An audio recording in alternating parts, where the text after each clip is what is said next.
Assalamualaikum. This is Group 3. Our topic is Issues in Contemporary Management, Managing Change and Conflict, with our respected Prof. Dr. Khairuddin bin Muhammad Ali. Our group leader, Nur Adila binti Muhammad Ismail, and the members of our group, Tuan Haji Suhaimi bin Sabrat, Nur Ayuni binti Sulaiman, and Azimah binti Muhammad.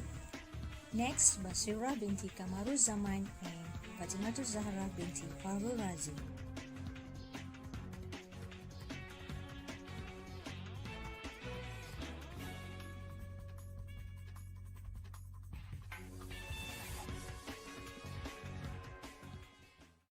I am Fatimah Zahra, the first presenter. Let me show you the introduction. Life owes to change, and change is a law of life. Change is the fact and reality of life, and change that occurs sometimes lead to conflict. West is progressing fact as they want every worker to bring change in their work style on a regular basis and expect every individual to be creative, innovative, and imitative. Our Islamic educational system and work culture encourages the continuance of the past prevalent system, so that need change. First, basic source of Islam and must be guided by Al-Quran and Hadith. Second, adapt the Western work culture to progress fast and try to revive sustainable Muslim civilization. Change in organizations that bring about conflicts within and between groups are common. First, individual interpersonal. Second, individual and the organization. And third, organizational groups. So, what do we mean by conflict? The term is widely used to describe important differences between individual humans or groups of humans. If existing differences are not somehow adequately handled, the involved individuals or groups will be unable to come together in understanding and cooperation. Traditionally, conflict was perceived something negative. However, not all conflict are bad. Differences which result in creativity are stimulating for those involved, and such conflicts are essential for progress. The nature of conflict. Conflict is functional or dysfunctional and occasional or chronic. First, functional, when it improves the group's performance by forcing the examination of basic issues and identifying new opportunities. Second, dysfunctional, when it hinders and prevents the group's goal from being achieved. Third, occasional, when it is the expectation not to rule in the individual's or the group behavior. And fourth, chronic, when individuals or groups routinely differ in their approaches. Overall conflict that is first dysfunctional and chronic is undesirable. Second, functional and occasional not only acceptable and normal, and third, but functional and occasional are even desirable. Okay everybody, a healthy tension within a group caused by conflict is desirable for success. The companions of the Prophet ﷺ experienced functional and occasional conflict. This is the example upon the death of Prophet Muhammad ﷺ. Wama Muhammadun illa Rasul. Muhammad is no more than a messenger. Now, conflict, they may prefer to use other words like disagreement or differences of opinion. Conflict has a context, and this context must be understood by all concerned to manage and possibly resolve a conflict. First, start by not taking sides. Second, keep an open mind. And third, encourage the other side to do the same. Chronic conflicts are usually caused by poor management system, not bad people. A chronic conflict is a product of misunderstood instruction, mismatched objectives, misdirected communication, and mishandled decisions. Properly can create a system that minimizes conflict with understood instructions, clearly matched objectives, directed communication, and correctly handled decisions. Okay everybody, the right approach for dealing with such a situation is to create a culture of acceptance and mutual respect for one another within the bounds of right and wrong. Assalamualaikum and good evening. Thank you, Sister Fatima, our lecturer, Professor Dr. Khairuddin bin Muhammad Ali, and all friends. I am Suhaimi bin Sabran. My topic is individualism as cause of conflict and the effect of conflict. The basic causes of conflicts are: first, the differences in the value rule set. For the differences in the value rule set, the life experiences of individual become his set of values and then become his set of behavioral rules, which in a society become the justice, moral and ethics, and create general agreement of right or wrong. Second, motivation of the separate individual. For motivation of the separate individual, the individual set of needs and objectives may be similar and different. It may create cooperation but also conflict. They may face conflict in sharing the reward. Third, differing ideology and philosophic bases. For the differing ideology and philosophic bases, a base for ideals and concepts is difficult to change. People do not want that base to question by other people. Next, the effect of conflict can be positive, negative, and neither bad or good. For positive effect, it encourages creativity, new looks at all condition, clarification of point of view, capabilities in handling interpersonal differences. It indicates democracy. For negative effect, it creates the resistance to change, confusion, distrust, defeat, misunderstanding.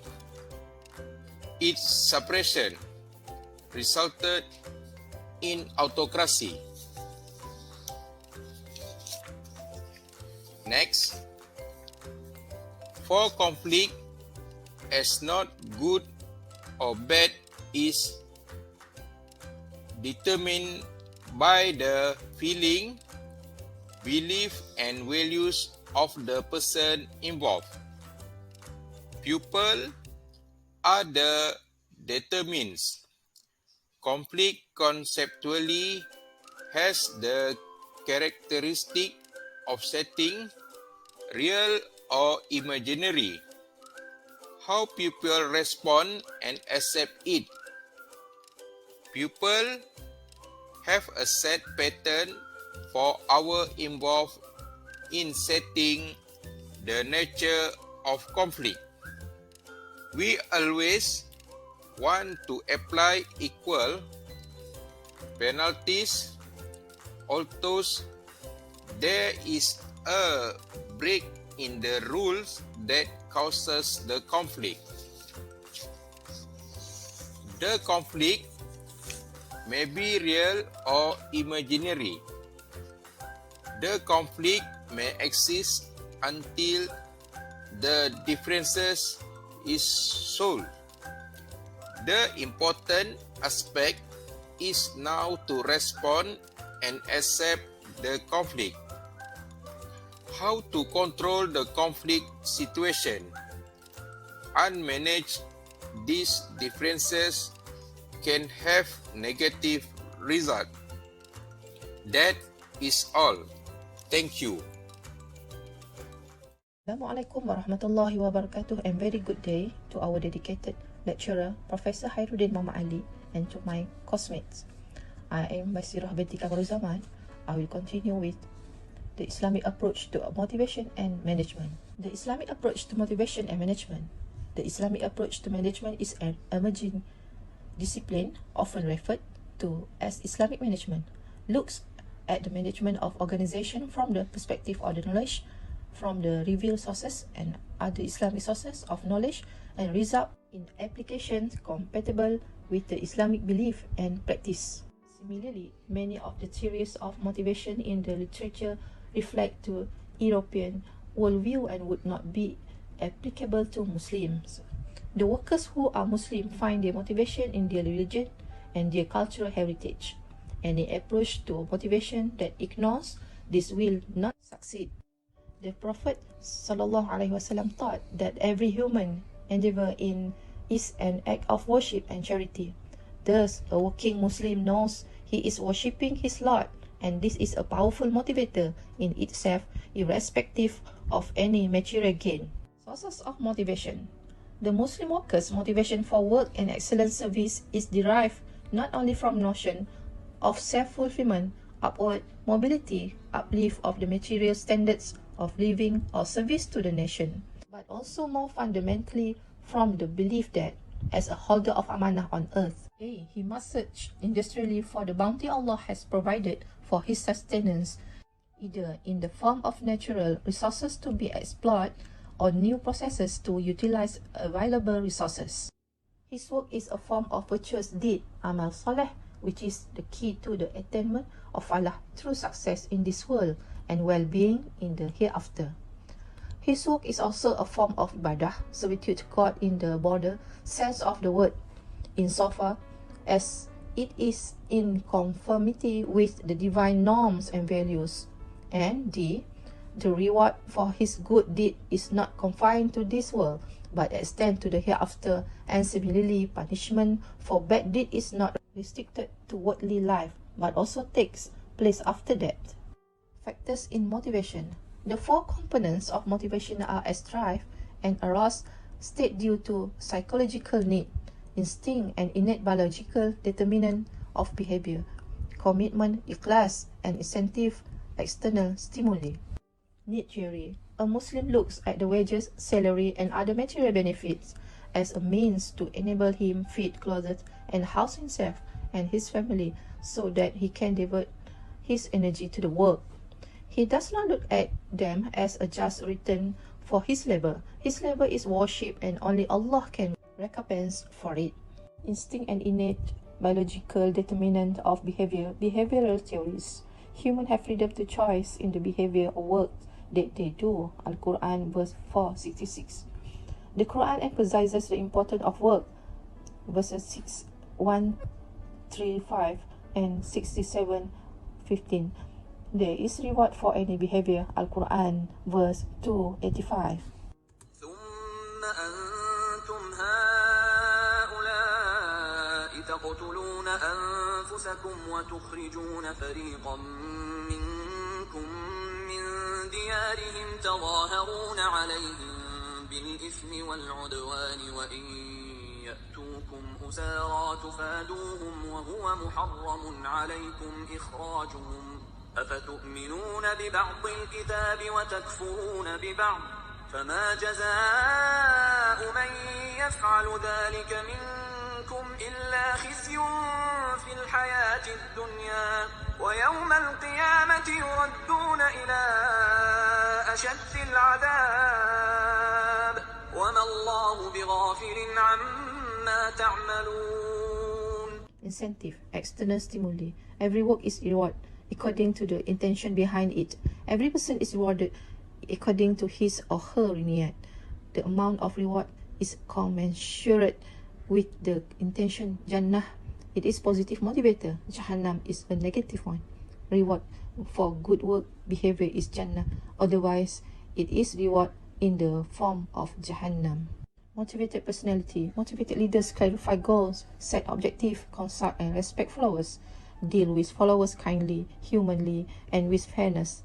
It is also due to the level of moral development and spiritual maturity of the person. Satisfied personality.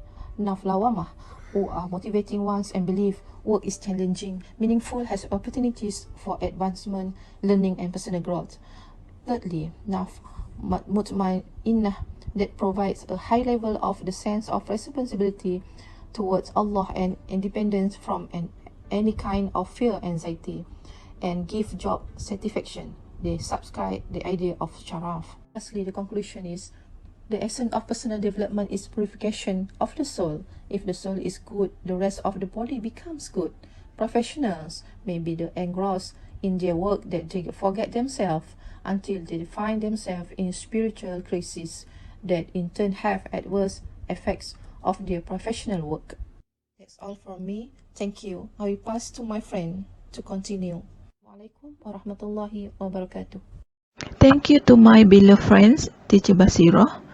I, Nur Yuni binti Sulaiman, will cover the topic of issue in contemporary management, which is resolution or reduction of conflicts, how conflict stimulates, and the do and don'ts of conflict.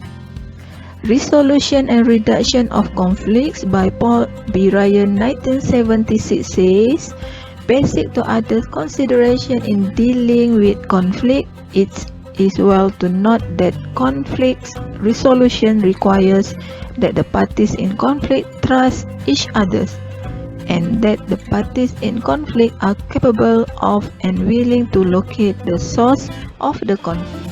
How to resolving conflicts? The method for resolving conflicts is number 1, use of superordinate goals. The manager gets the groups to see how the conflict serves to reduce productivity, reducing the smaller group's stake in the benefit of the major organization's success. Number 2, increase interaction between conflicting groups by physically exchanging persons between conflicting groups. Number 3, confrontation meeting. The manager should be warned, however, that confrontation requires complete preparedness on his part. He must have the fact of the conflict situation and confidence in his self-control and his ability to use diplomacy, tact, and problem solving. In conflict resolution, the best solution is the solution that's the best for both sides. Of course, that's not always possible to find, but you should use all your resources to solve your conflict as smoothly as you can. How conflict stimulate? Manager could strive to create the situation her earlier works to eliminate. The manager begins to emphasize the accomplishment or performance of individual people or spread unit in lieu of stressing the performance. Next, the stimulation of creative conflict can be obtained by increasing the autonomy of individuals on their jobs. Number 4, the stimulation is to clarify goals.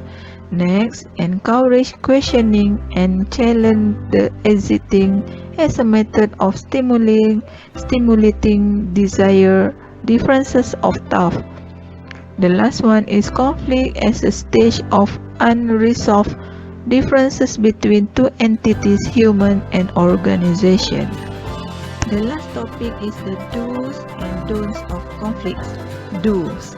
Number 1, to assume that everybody is doing the best that he or she can do. Everybody is behaving in ways that make sense of himself or herself. Number 2, to accept that most conflicts are the result of bad systems and not bad people. Number 3, to allow that often conflicts arise when present systems do not allow people to get what they need from each other. The next is don't. Number 1. Do not assume that the right answer has already been discovered and is held by one of the parties involved in the conflicts. Number 2. Do not assume that the truth of the particular position is related to the force with which it is presented and the number of people who hold the position. Number 3. Do not go for winning, being right, and having the answer, rather be willing to negotiate and seek alternatives. Number 4. Do not assume that people rather than systems are at fault. Number 5. Do not assume that others' position or behavior are unreasonable. And the last one is do not assume that resolutions will necessarily create winners and losers. That's all from me. Thank you. Assalamualaikum warahmatullahi ta'ala wabarakatuh, and very good evening to Professor Dr. Hairuddin and all my friends. Okay, now I will continue our presentation, and my topic is conflict and resolutions from the early days of Islamic civilization, and I am Azima binti Mahmud. Okay, let's begin.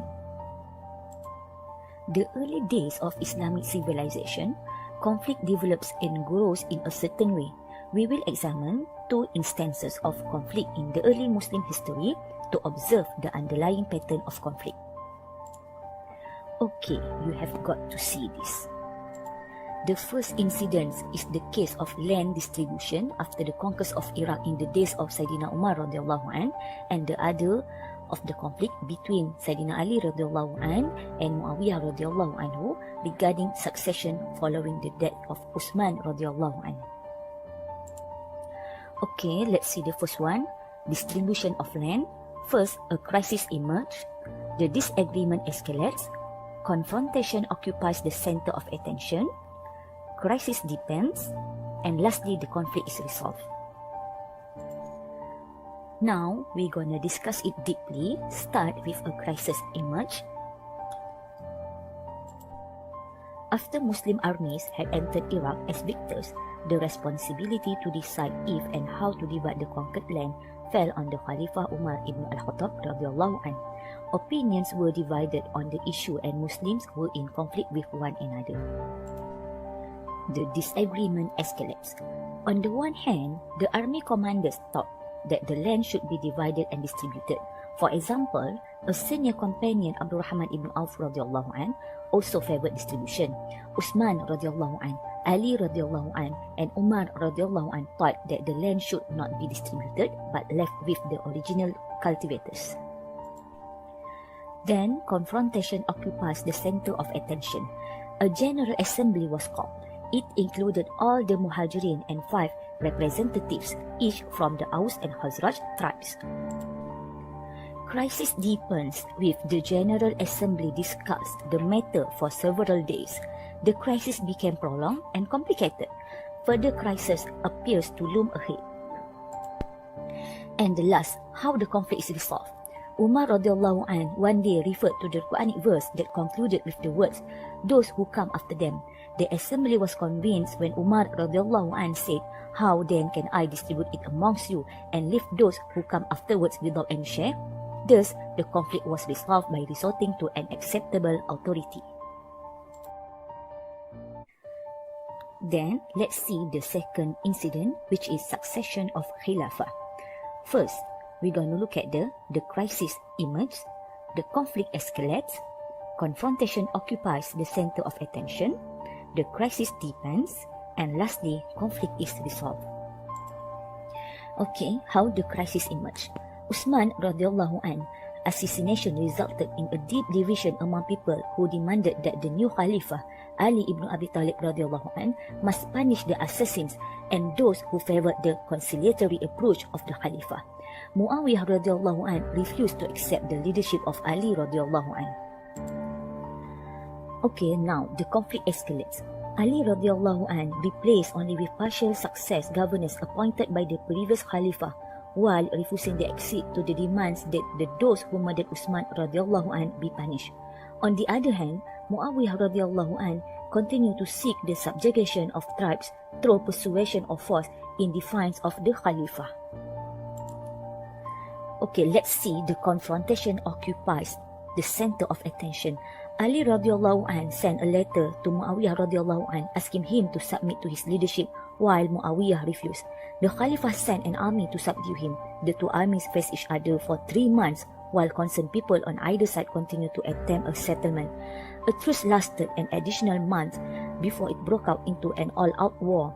There was much bloodshed but no victor. The two leaders continued to exhort their followers against the other. Then the crisis deepens. Finally, it was agreed that the matter of the appointment of the Khalifa be left to the decision of two referees, Abu Musa from Ali radiallahu anhu's side and Amr ibn al-As radiallahu anhu from the other side. After 6 months, the referees met and after much discussion agreed to the solution that both the contenders be deposed and that people be allowed to choose whomever they wish to. After Abu Musa radiallahu anhu announced the withdrawal of Ali and Muawiyah, Amr radiallahu anhu announced that he has accepted Ali's withdrawal but confirmed Muawiyah's claim to the Khilafah. The schism widened further. And last, conflict is resolved. With no solution in sight, a group of Muslims decided that the struggle would end only with the assassination of Ali radiallahu anhu, Muawiyah radiallahu anhu, and Amr radiallahu anhu. They succeeded only in killing Ali radiallahu anhu, enabling Muawiyah radiallahu anhu to become the undisputed ruler. From a short-sighted point of view, the conflict was resolved by resorting to brute force. From a long-term perspective, the apparent resolution eventually led to a profound schism in the Muslim Ummah. Okay, Alhamdulillah, that are the two incidents which are contributed to the conflict and what the resolutions from it in the early days of Islamic civilization. The first incident is the case of land distribution after the conquest of Iraq, and second, regarding succession following the death of Uthman radiallahu anh. And that's all from me. Thank you. Thank you to my group member, Iyuni. Assalamualaikum warahmatullahi wabarakatuh. I am Nur Adila. Now I will talk on two models, the Salam model. The Salam model points to a systematic way of approaching the conflict. Number 1, S, stating the conflicting view. 2, A, agreeing that a conflict exists. 3, L, listening for and learning the difference. 4, A, advising one another. 5, M, minimizing areas of disagreement that could lead to aggression or withdrawal. Now I will explain what each letter stands for. The first letter S stands for stating the conflicting view. We should not assume that we already know what the nature or content of the conflict is. The conflict must be stated and all must know about it. The Quran advises us not to act on what we do not know. The second letter A stands for agreeing that a conflict exists, again without making any judgment. At this stage, we must detach issues from personality. One way to do this is, when possible, let each side state the other side's position as fairly as it can. This enables them both to focus on issues, not person. The third letter L stands for listening for and learning the difference. Naturally, this is the tough part. Most of the time, we listen not to learn but to respond when our turn comes. Here, we must turn to the essence of the Islamic principles of Shura by focusing on the issues. The two parties should move to a higher level by consulting with one another on how to attack the problem between them. Through this exercise of Shura, they direct their mutual resources of creativity, experience, wisdom, etc.